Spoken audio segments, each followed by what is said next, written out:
Bueno, el día de hoy yo les voy a hablar sobre el convenio 169 de la OIT sobre pueblos indígenas. Entonces, para hacerles un resumen, pues este convenio básicamente se rige para los pueblos indígenas y tribales. Este convenio fue creado en Ginebra en 1869. Se aceptó aquí en Guatemala en el 2008 y entró en vigencia a partir del 2009. Entonces, ¿qué quiere decir este convenio? Este convenio sirve para resguardar todavía los pueblos de los indígenas y su etnia, en sí proteger sus áreas verdes, ya que por medio de estas áreas verdes muchas empresas se han hecho ricos y innumerables cantidades de dinero, ya que los pueblos indígenas pues no tienen un provecho de esto. El convenio 169 de la OIT básicamente, como les decía, es para resguardar los pueblos de las demás personas, como les decía, de las personas que se hacen acreedoras de muchos atributos sin darle nada a cambio a los pueblos indígenas y tribales. Durante mucho tiempo pues esto había sido muy ignorado, pero a partir de esa reunión que es universal, porque hay, casi en todo Centroamérica ese convenio ya está aprobado, entonces ese convenio en cualquier parte de Centroamérica pues es una ley que entra en vigor sobre la cultura de los pueblos indígenas.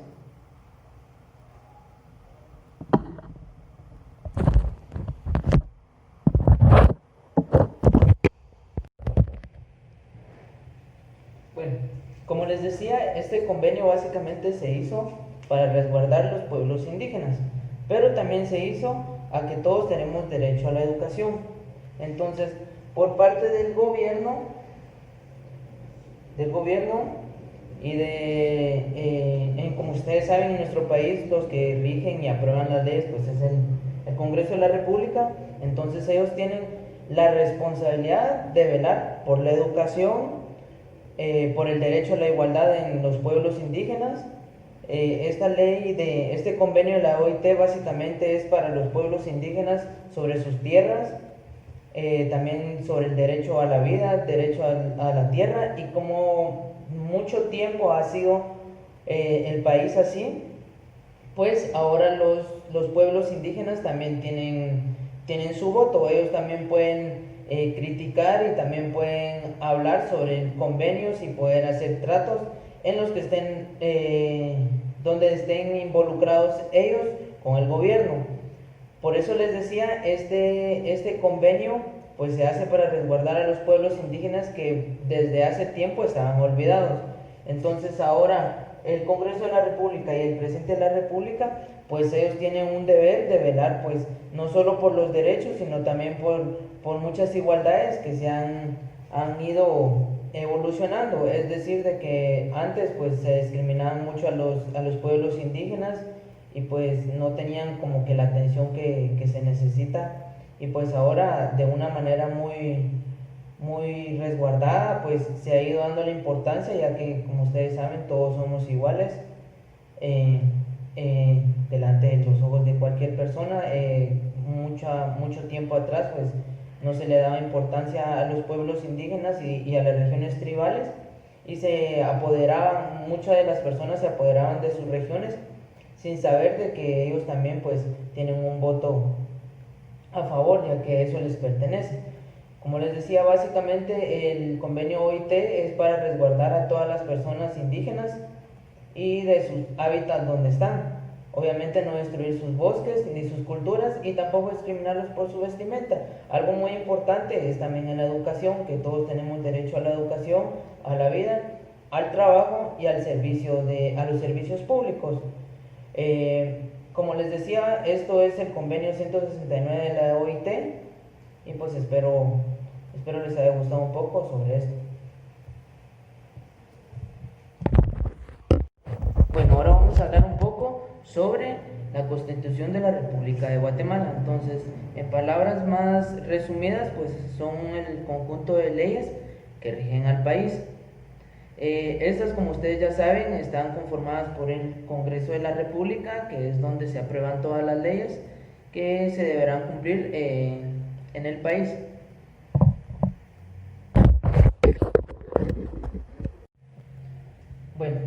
como seguimos, estamos hablando de la Constitución de la República de Guatemala. Entonces, la Constitución de la República de Guatemala está dividida en tres partes. A continuación les voy a presentar sobre la dogmática.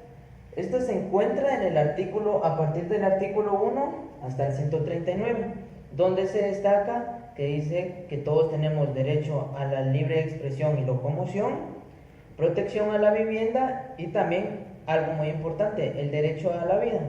Entonces, como les decía, la dogmática básicamente se refiere a algo muy personal. Como les decía, derecho a la vida, que es muy importante. Entonces, esta parte se rige, y estos artículos a partir del 101 a 139 está basado en la protección personal.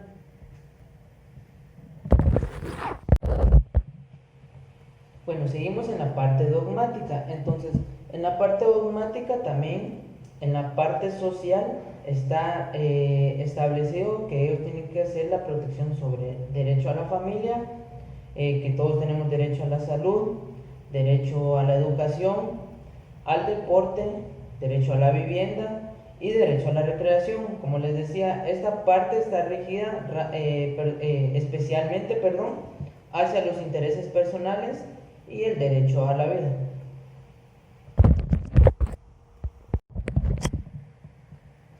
Bueno, ahora estamos en la parte orgánica. Esta parte básicamente ellos son los que se muestra la organización del Estado, pero también sus limitaciones, donde está regido por tres artículos o tres puntos muy importantes.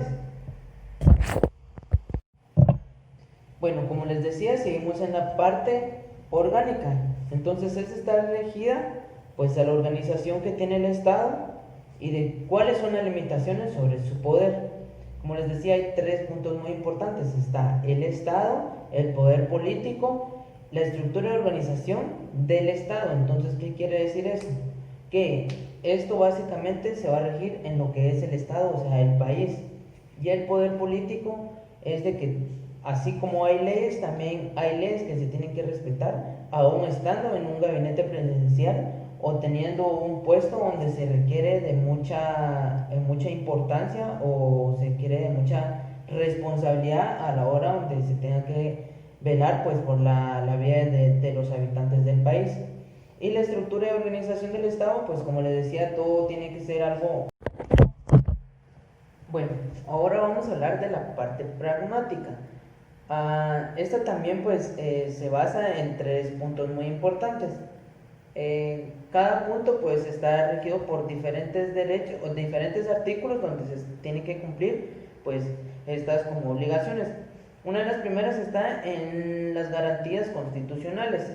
Básicamente esta quiere decir de que la palabra lo describe, pues garantía quiere decir cuánto tiempo o qué garantía o qué beneficios me traerá pues implementar esto o implementar lo otro. Después está defensa del orden constitucional. Entonces esta también, como les decía, básicamente hay leyes en las que pueden defender al Estado y otras que no. Y las reformas de la Constitución, pues como les decía, hay reformas en las que la Constitución de la República pues se tienen que cumplir, pero también hay convenios. Estas reformas sirven para ver en qué se puede haber una solución o también pues encontrar una solución donde sea muy conveniente hacia todo el país. Bueno, ahora les voy a hablar sobre la Ley de Educación Nacional. Pues esta ley, como lo dice su nombre, está basada pues en la educación a nivel nacional. Pues esta ley está dividida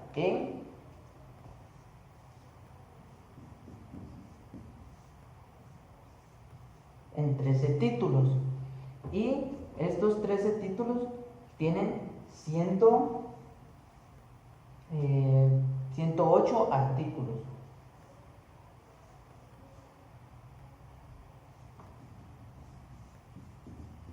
Entonces, ¿qué quiere decir eso? De que en cada artículo pues está una descripción de qué es lo que se debe cumplir a nivel educacional, no solo a nivel de educación, sino que también de la persona. En este tema, pues la Ley de Educación Nacional sirve para los principios y fines. Cada título pues tiene una descripción. De los 13 títulos les puedo hacer un resumen donde dice que también se debe implementar mejoras estudiantiles a través de nuevos programas para personas que tienen diferentes recursos y también el derecho al deporte.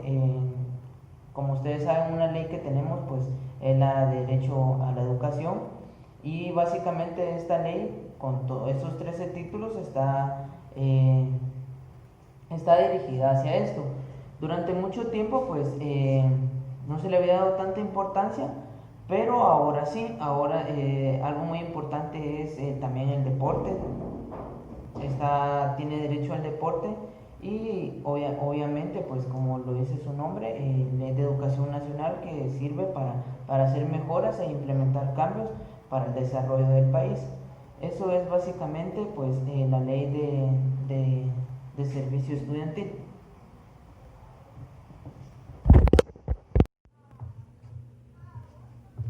Bueno, ahora les voy a hablar un poco sobre la ley de servicio civil. Pues esta ley básicamente sirve para los derechos, obligaciones y consecuencias que tenemos pues a la hora de, como lo dice ahí, de servicio civil. El servicio civil pues se puede interpretar como trabajos personales en empresas del Estado o ya sea que no sea del Estado. Pues básicamente esta dice que en el título 5 está la selección de personal. En este título básicamente hay diferentes artículos donde nos menciona cuáles son los requisitos que se deben de, de, de completar o pues ya sea los pasos que se deben de realizar para la contratación de un personal. También nos menciona que en el título séptimo también nos menciona sobre las jornadas y descansos, en qué momento se deben de dar las jornadas, en qué momento se deben dar los descansos y pues en qué momento también se deben de dar estas dos ya mencionadas cuando son fechas importantes, ya sean del patrimonio de la cultura o del país. Es decir, en qué momento pues se deben de correr los descansos y también en qué fechas trabajar, como por ejemplo las dos más principales que son pues Navidad y 31 que son Año Nuevo. Entonces la mayoría de las empresas se trabaja todavía hasta mediodía.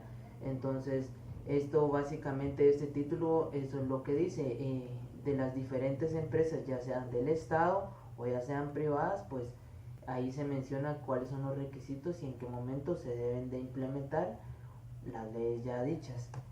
En el título octavo dice régimen del salario. Como ustedes ya saben, pues muchas empresas se paga X. Entonces, en una de estas, pues debe tener establecido que la ley dice de que el salario mínimo es de 3.700 o 3.800. Entonces, muchas de las empresas donde ellos dicen de que están pagando el salario mínimo, pues ya cuando tienen que presentar ya sea facturas o otra cosa o boletines, pues se encuentra de que no se está pagando eso. Entonces básicamente esta ley sirve para llevar un buen control de que su personal, así tanto como se les exige a la hora de trabajar, también se esté recibiendo lo que se le dice a la hora de contratarlo, ya sea el salario mínimo o salarios extendidos. También lo que tenemos que tener en cuenta es esto, de que en muchas empresas pues eso del salario mínimo pues no es lo que se debería de pagar, ya que cuando ellos tienen que declarar, ellos declaran sueldos mucho más grandes o de unas cantidades mucho más que en sí fuera de no son las que se les está pagando a sus trabajadores. Entonces este título básicamente sirve para eso, para el derecho de su sueldo, ya sea si está contratado durante un lapso de 6 meses o ya sea tenga su plaza 011. Y en el título 11 el régimen disciplinario. Pues básicamente este régimen disciplinario, pues como le dice ahí, disciplinario quiere decir sobre la disciplina, en donde están los despidos o también convenios entre la empresa y el trabajador para no llegar hasta una corte o recibir audiencias, ya sea por desbanco de dinero o por tener problemas laborales. ¿Qué quiere decir de esto? De que cuando alguna persona por X y razón pueda llegar en estado de ebriedad o haya tenido problemas con las personas de su mismo círculo de trabajo, entonces se pueden implementar las leyes ya dichas. Entonces esta ley básicamente es para resguardar la integridad de la empresa y también para no crear conflictos entre la persona o el trabajador y la empresa laboral. También puede ser dicho como también en las empresas privadas o ya sea del gobierno.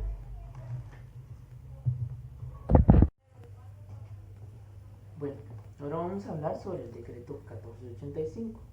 Este decreto básicamente está dirigido pues a la ley de magisterio nacional, donde hace referencia pues también a como los maestros dicen, pues a las diferentes licencias o a los ascensos que se tienen. Pues esta ley o el decreto 1485 pues está implementado por 11 títulos. En esos 11 títulos hay artículos, entonces esos artículos están ahí, dicen las indicaciones sobre sobre la ley o los servicios que se tienen pues en el nivel magisterio. También pues donde se dice que tienen los derechos a la obligación. Bueno, como les hablaba sobre el código de trabajo, pues en fechas de Semana Santa también hay fechas específicas en las que se debe trabajar y en las que no. Como por ejemplo miércoles santo, pues en algunas empresas todavía se trabaja.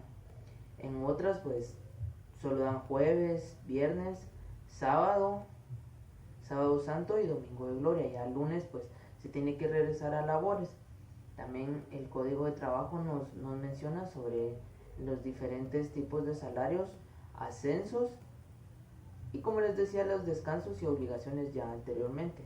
Básicamente el código de trabajo está implementado pues para llegar a un acuerdo donde sus trabajadores tengan obligaciones, derechos y también convenios en los que obviamente pues se tienen que hacer acreedores. Y también las empresas tanto privadas como públicas también implementar las nuevas modalidades y así hacer un régimen donde se pueda evolucionar, es decir, donde puedan haber ascensos o también puedan haber despidos. Básicamente el código de trabajo, como su nombre lo dice, es un código donde los trabajadores, tanto como la población, ya sea donde se trabaje, sea privada o sea pública, pues tengan un control y sean convenientes. ¿Qué quiere decir esto? En pocas palabras, que se pueda llevar un trabajo o un estatus laboral, ya sea conveniente a todos, donde todo sea para progresión y para el desarrollo del país. Bueno, ahora vamos a hablar un poco sobre la Ley de Desarrollo de la Cultura Física y el Deporte Nacional. Durante mucho tiempo pues no se tenía implementado un estatus o una organización donde estuviera adecuada solo al deporte. Entonces ahora pues ya contamos con la más conocida, la DIGEF, donde ellos básicamente se refieren a implementar programas donde esté la cultura física y el deporte. Pero no solo eso, sino que ahora pues ya se puede tomar en cuenta el deporte federado y el deporte no federado. Entonces empecemos por el deporte federado. Pues básicamente la DIGEF es una organización donde se dedica pues a buscar talentos, no solo talentos, sino a implementar el deporte y la recreación tanto en los ámbitos escolares como también fuera de. Entonces esta ley básicamente está dirigida pues a todas esas personas que quieren hacer deporte, pero obviamente no tienen como que los recursos. Entonces el Estado pues en el Estado, como ustedes ya saben, pues de todos los impuestos entran grandes cantidades de dinero. Entonces una gran cantidad de dinero tiene que ir pues para la DIGEF. La DIGEF ya sea mucho tiempo ha estado implementando estos programas donde existen diferentes deportes, ya sea la natación, el boxeo o diferentes deportes. como les decía, entonces la DIJEP básicamente pues es una estructura bien organizada donde dice que se tiene que apoyar a las diferentes comunidades donde está el deporte federado, perdón, y el deporte no federado. ¿Qué quiere decir esto? El deporte no federado, donde solo hay cursos o las famosas escuelas deportivas donde se está introduciendo el deporte y también en el deporte federado. Entonces, ¿qué quiere decir esto? De que esto básicamente se tiene que implementar, perdón, obligatoriamente, pues ya que con esto pues se pueden formar futuros profesionales en diferentes deportes o en diferentes ramas deportivas, ya que el propósito de hacer esto es implementar educación, ya sea por medio del deporte, y que estas futuras o futuros deportistas pues llegan a representar a nuestro país y poder obtener pues algo que sea representativo, como ustedes ya saben, pues las famosas medallas olímpicas o ya sea diferentes torneos individuales en cada rama deportiva. Entonces básicamente la DIGEF lo que tiene que hacer en base a deportivo no federado y federado es apoyar todas las diferentes comunidades donde se esté realizando programas ya sea de fútbol o de diferentes deportes. Ahora vamos a hablar un poco sobre las políticas educativas. Entonces, en las políticas educativas vamos a encontrar diferentes pues aspectos en los cuales podremos conversar. Como por ejemplo en la cobertura. En la cobertura básicamente lo que dice que en las políticas educativas es implementar y abrirse pues por medio de una cobertura en la que las demás personas puedan ingresar y puedan tener pues diferentes derechos en los cuales todos vamos a estar estudiando. El otro es la calidad. ¿Qué quiere decir esto? Que en la calidad pues obviamente todos merecemos una calidad estudiantil buena, pero también una calidad donde el maestro pueda dar una educación de calidad. ¿Qué quiere decir esto? Donde se pueda, las famosas capacitaciones, pues donde los maestros van a mejorar sus habilidades e implementar nuevas formas de evaluación y así evolucionar de una manera muy correcta para un mejor desarrollo del país. También está el modelo de gestión, que como les decía, pues hay puntos importantes en lo que es las políticas educativas. Entonces básicamente ahora vamos a hablar sobre el recurso humano. El recurso humano, como les decía, el gobierno tiene que pasar. Como les decía, pues básicamente las políticas educativas están requeridas de estos puntos muy importantes. Entonces, también otro que es muy importante sobre la educación bilingüe, multicultural e intercultural. ¿Qué quiere decir esto? De que todos, pues como los pueblos indígenas tienen derechos, pues también a una educación buena y que sea de calidad para en sí un mejor desarrollo del país. No solo eso, sino que ellos también tienen derechos a diferentes sectores políticos y también que obviamente como dice su nombre, multicultural e intercultural bilingüe, pues que ellos tengan derecho de desarrollarse, perdón, como personas en el ámbito educacional, en el ámbito laboral. También está sobre el aumento de la pues este es un pequeño resumen sobre políticas educativas en donde pues también va requerido al ámbito laboral y al ámbito de que todos tenemos derecho